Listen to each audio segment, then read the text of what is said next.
ओम शांति। आज 24/11/2022 है, सतगुरुवार है। तो सतगुरुवार की आप सबको गुड मॉर्निंग। सुनते हैं बाबा के डायरेक्ट महावाक्य। मीठे बच्चे, तुम्हें श्रीमत पर पूरा पूरा ध्यान देना है। बाप का फरमान है, बच्चे मुझे याद करो और नॉलेज को धारण कर दूसरों की सेवा करो। प्रश्न है, बाबा बच्चों की उन्नति के लिए कौन सी राय बहुत अच्छी देते हैं? उत्तर है, मीठे बच्चे, अपना हिसाब किताब पोता मेल रखो। अमृत वेले प्यार से याद करो। लाचारी में याद में नहीं बैठो। श्रीमत पर देही अभिमानी बन पूरा पूरा रहम दिल बनो, तो बहुत अच्छी उन्नति होती रहेंगी। दूसरा प्रश्न है आज के मुरली का, याद में विघ्न रूप कौन बनता है?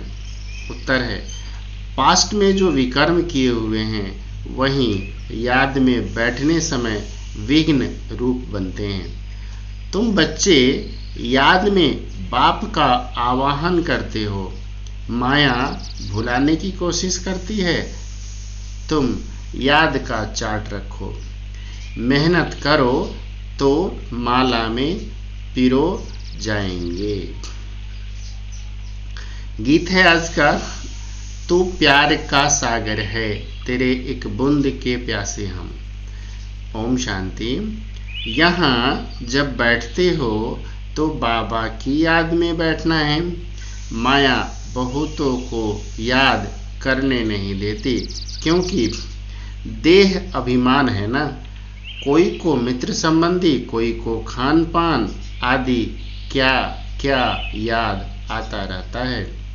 यहाँ जब आकर बैठते हो तो बाप का आवाहन करना चाहिए। जैसे जब लक्ष्मी की पूजा होती है तो लक्ष्मी का आवाहन करते हैं।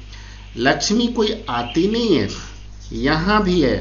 कहा जाता है तुम बाप को याद करो अथवा आवाहन करो। बात एक ही है, याद से विकर्म विनाश होंगे। धारणा नहीं हो सकती है क्योंकि विकर्म बहुत हैं। बाप को भी याद नहीं कर सकते हैं। जितना बाप को याद करेंगे उतना विकर्माजित निरोगी बनेंगे। है बहुत सहज, परंतु माया अथवा पास्ट के विकर्म सामने आते हैं जो याद में विघ्न डालते हैं। बाप कहते हैं, तुमने ही आधा कल्प अयथार्थ रीति से याद किया। अभी तो तुम प्रैक्टिकल में आवाहन करते हो, क्योंकि तुम जानते हो कि बाबा आया हुआ है। परंतु यह याद की आदत पक्की हो जानी चाहिए। तुमको एवर निरोगी बनने के लिए अविनाशी सर्जन दवाई देते हैं कि मुझे याद करो। फिर तुम मेरे से आकर मिलेंगे। मेरे द्वारा मेरे को याद करने से ही तुम मेरा वर्षा पाएंगे। बाप और स्वीट होम को याद करना है। जहाँ जाना है वह बुद्धि में रहता है ना। बाप वहाँ से आकर सच्चा पैगाम देते हैं और कोई भी ईश्वरीय पैगाम नहीं देते। वह तो यहाँ स्टेज पर पार्ट बजाने आते हैं और ईश्वर को भूल जाते हैं। लक्ष्मी नारायण यहाँ आते हैं तो ईश्वर का पता नहीं रहता। उनको भी पैगंबर नहीं कह सकते। यह तो मनुष्यों ने नाम लगा दिए हैं। वह आते ही हैं पार्ट बजाने, वह याद कैसे करेंगे? उनको पार्ट बजाते बजाते पतित बनना ही है, फिर अंत में पतित से पावन बनना है। वह तो बाप ही आकर बनाते हैं। बाप की याद से ही पावन बनना है। बाप कहते हैं, बच्चे, मेरे पास पावन बनाने का एक ही उपाय है। देह सहित जो भी देह के संबंध है उनको भूल जाना है। तुम जानते हो, मुझ आत्मा को बाप को याद करने का फरमान मिला हुआ है। उस पर चलने वाले को ही फरमान बरदार कहा जाता है। जो कम याद करते हैं वह कम फरमान बरदार हैं।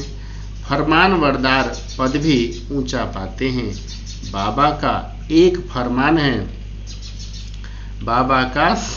फरमान है, याद करो। दूसरा है, नॉलेज को धारण करो।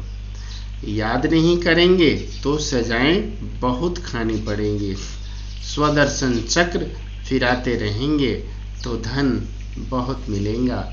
भगवानुवाच, मेरे द्वारा मुझे भी जानो और सृष्टि चक्र के आदि मध्य अंत को भी जानो। यह दो बातें मुख्य है जिस पर ध्यान देना है। श्रीमत पर पूरा ध्यान देंगे तो उच्च पद पाएंगे। फिर रहमदिल बनना है, सबको रास्ता बताना है, सबका कल्याण करना है। मित्र संबंधियों आदि को भी सच्ची यात्रा पर ले जाने की युक्ति रचनी है। वह है जिस्मानी यात्रा, यह है रूहानी यात्रा। यह स्पिरिचुअल नॉलेज कोई के पास नहीं है, वह है सब शास्त्रों की फिलॉसफी। यह है रूहानी नॉलेज। सुप्रीम रूह यह नॉलेज देते हैं रूहों को ही वापस ले जाना है। अमृत वेले जब आकर बैठते हैं, कोई तो लाचारी आकर बैठते हैं, उन्हों को अपनी उन्नति का कुछ भी ख्याल नहीं है। बच्चों में देह अभिमान बहुत है। देही अभिमानी हो तो रहमदिल बन श्रीमत पर चले। बाप कहते हैं, अपना चार्ट लिखो। कितना समय याद करते हैं, आगे चार्ट रखते थे। अच्छा, बाबा को ना भेजो, अपने पास तो रखो। अपनी शकल देखनी है। हम लक्ष्मी को वरने लायक बने हैं। व्यापारी लोग अपना पोता में रखते हैं। कोई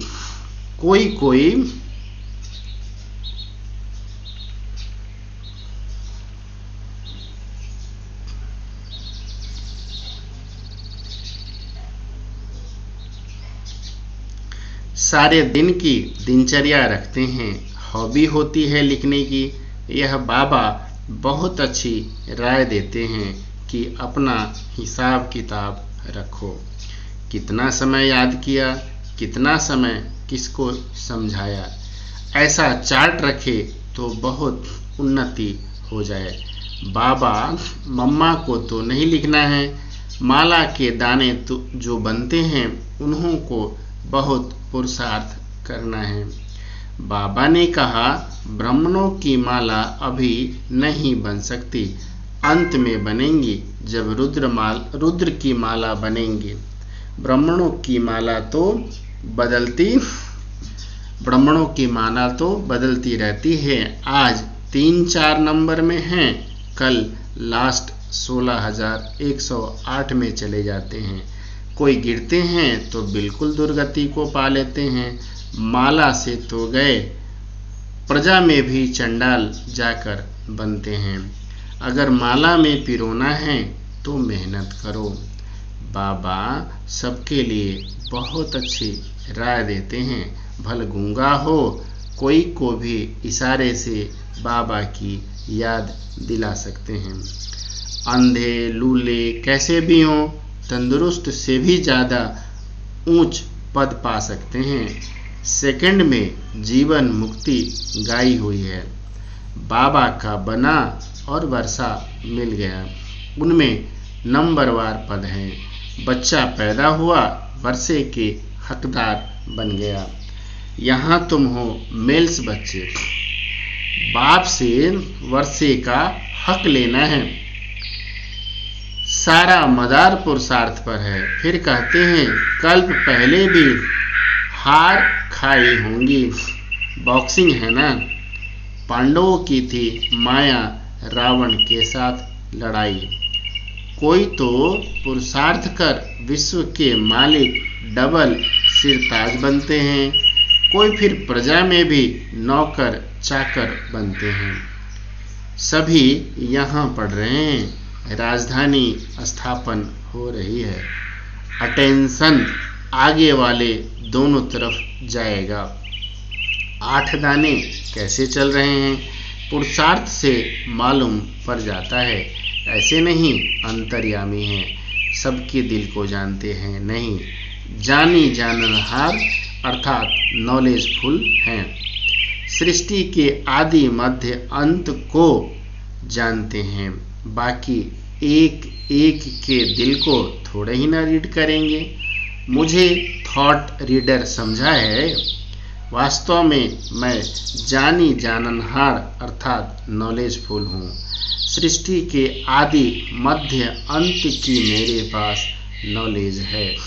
यह चक्र फिर से कैसे रिपीट होता है, मैं उस रिपीटेशन के राज को जानता हूँ। वह सब राज तुम बच्चों को समझाता हूँ। हर एक समझ सकते हैं परमात्मा की परमात्मा कौन है और कितनी सर्विस करते हैं। बाकी बाबा एक एक की दिल को जानने का धंधा नहीं करता है। वह चैतन्य मनुष्य सृष्टि का बीज नॉलेजफुल है। जानी जाननहार अक्षर बहुत पुराना है। हम तो जो नॉलेज जानता हूँ वह तुमको पढ़ाता हूँ। बाकी तुम क्या क्या करते हो वह सारा दिन बैठ देखूंगा क्या। बाबा को क्या पड़ी है कि हम क्या करते हैं, वो बैठ करके देखते रहे। मैं तो सहज राजयोग ज्ञान सिखलाने आता हूँ। बाबा कहते हैं बच्चे तो बहुत हैं, बच्चे ही पत्र आदि लिखते हैं और मैं भी बच्चों के आगे ही प्रत्यक्ष होता हूँ। फिर वह है सगा व लगा है, सो फिर मैं समझ सकता हूँ। हर एक की पढ़ाई है। श्रीमत पर सभी को एक्ट में आना है, कल्याणकारी बनना है। तुम जानते हो बृहस्पति को वृक्षपति डे भी कहा जाता है। वृक्षपति सोमनाथ भी ठहरा, शिव भी ठहरा। बच्चों को बहुत करके गुरुवार के दिन स्कूल में बिठाते हैं, गुरु भी करते हैं। तुमको सोमनाथ बाप पढ़ाते हैं। रुद्र भी सोमनाथ को कहते हैं रुद्र ज्ञान यज्ञ रचा। यह एक ही यज्ञ चलता है जिसमें सारी पुरानी दुनिया की सामग्री स्वाहा होनी है। तत्व भी उथल पाथल में आ जाते हैं, सब इसमें स्वाहा हुए हैं। सामने महाभारत लड़ाई खड़ी है। यह सब शांति के लिए यज्ञ रचते हैं, परंतु मटेरियल यज्ञ से शांति हो ना सके। इस यज्ञ से विनाश ज्वाला प्रकट होती है। यह भ्रष्टाचारी दुनिया इसमें स्वाहा होने वाली है। यह सब बच्चों को देखना है। देखने वाले बड़े महावीर चाहिए। मनुष्य तो हाय हाय करेंगे। तुम्हारे लिए लिखा हुआ है मिरुआ मौत मलू का शिकार। सतयुग में बहुत थोड़े मनुष्य थे, एक धर्म था। अब कलयुग के अंत में देखो कितने मनुष्य हैं, कितने धर्म हैं। यह सब धर्म कहाँ तक चलेंगे। सतयुग जरूर आना है। अब सतयुग की स्थापना कौन करेंगे, रचता बाप ही करेंगे ना। कलयुग का विनाश भी सामने खड़ा है। तुम भूल गए हो कि गीता का भगवान कौन है। भगवान ने स्वर्ग की स्थापना की, इसमें लड़ाई की कोई बात नहीं। उसने माया पर जीत पहनाई है। इस राज को न जान न समझ उन्होंने असुर और देवताओं की लड़ाई दिखाई है, वह तो होती नहीं। तुम बच्चों को बाप द्वारा जो पास्ट, प्रेजेंट, फ्यूचर की नॉलेज मिली है, यह स्वदर्शन चक्र तुमको फिराना है। बाप और रचना को याद करना है। कितनी सहज बात है। गीत, तू प्यार का सागर है, आज बाबा ने लिखा है। तुम ocean of knowledge, ocean of bliss लिखते हो, बाकी ओशन ऑफ लव भी जरूर लिखना है। बाप की महिमा बहुत है, परंतु सर्वव्यापी कहने से बाप की महिमा गुम कर दी है। श्री कृष्ण के लिए भी लिखा है 16,108 रानियां थी। जन्माष्टमी के दिन श्री कृष्ण को झूले में झुलाते हैं, परंतु किसको भी पता नहीं कि श्री कृष्ण ही श्री नारायण बनते हैं। राधे फिर लक्ष्मी बनती है, लक्ष्मी ही फिर जगदम्बा बनती है, यह कोई नहीं जानते।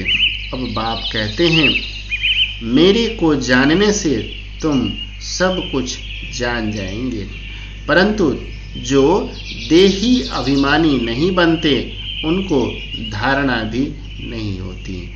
आधा कल्प तो देह अभिमान चला है। सतयुग में भी परमात्मा का ज्ञान नहीं रहता है। यहाँ पार्ट बजाने आते हैं और परमात्मा को भूल जाते हैं। यह तो समझते हैं आत्मा एक शरीर छोड़ दूसरा लेती हैं, परंतु वहाँ दुख की बात नहीं। यह परमात्मा की महिमा है। ज्ञान का सागर, प्रेम का सागर एक बूंद है। मनमना भव मध्याजी भव, यह मिलने से हम विषय सागर से क्षीर सागर में चले जाते हैं। स्वर्ग में भी घी दूध की नदियां बहती हैं, यह सब महिमा है। बाकी घी दूध की नदी थोड़ी ही हो सकती है।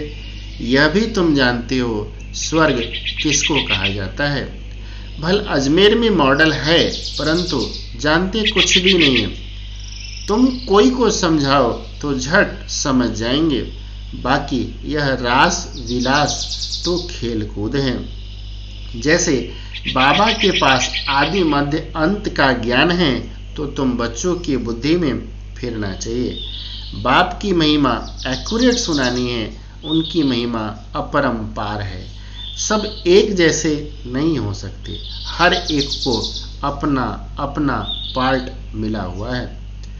पोप का भी अगर ड्रामा अनुसार पार्ट होगा तो मिलेगा, अगर दूसरा होगा तो फिर आगे चलकर देखेंगे। जो दिव्य दृष्टि से दिखाया था वह सब इन आंखों से देखेंगे। विष्णु का साक्षात्कार किया है, वहाँ भी प्रैक्टिकल जाएंगे, फिर साक्षात्कार होना बंद हो जाता है। सतयुग त्रेता में न साक्षात्कार न भक्ति होती है। फिर भक्ति मार्ग से यह सब बातें शुरू हो जाती हैं। कितनी अच्छी अच्छी बातें बाबा समझाते हैं, जो फिर बच्चों को औरों को समझानी है। बहनों भाइयों, आकर बाप से वर्षा लो। उस ज्ञान से परमात्मा को सर्वव्यापी का महिमा गुम कर दी है और ग्लानि कर दी है। तुम बच्चे यथार्थ महिमा को जानते हो। अच्छा, मीठे मीठे से खिले दे बच्चों प्रति माता पिता बाप दादा का याद प्यार और गुड मॉर्निंग। रूहानी बाप की रूहानी बच्चों को नमस्ते, और हम रूहानी बच्चों की रूहानी माता पिता बाप दादा को याद प्यार, गुड मॉर्निंग और नमस्ते। धारणा के लिए मुख्य सार है, हर एक श्रीमत पर करनी है, सबका कल्याणकारी रहम दिल बन सेवा करनी है। दूसरा पॉइंट है, याद की आदत पक्की डालनी है। याद में बैठने समय कोई भी मित्र संबंधी खान पान आदि याद न आए, इसका अटेंशन रखना है। याद का चार्ट रखना है। वरदान है, नॉलेजफुल बन, व्यर्थ को समझने, मिटाने और परिवर्तन करने वाले नेचुरल योगी भव। नेचुरल योगी बनने के लिए मन और बुद्धि को व्यर्थ से बिल्कुल फ्री रखो। इसके लिए नॉलेजफुल के साथ साथ पावरफुल बनो। भले नॉलेज के आधार पर समझते हो कि यह रॉन्ग है, ये राइट है, ये है, लेकिन अंदर वह समाओ नहीं। ज्ञान अर्थात समझ, और समझदार उसको कहा जाता है जिसे समझना भी आता हो, मिटाना और परिवर्तन करना भी आता हो। तो जब व्यर्थ वृत्ति, व्यर्थ वाइब्रेशन स्वाहा करो, तब कहेंगे नेचुरल योगी। स्लोगन है आज का, व्यर्थ से बेपरवाह रहो, मर्यादाओं में नहीं। अच्छा, ओम शांति, ओम शांति।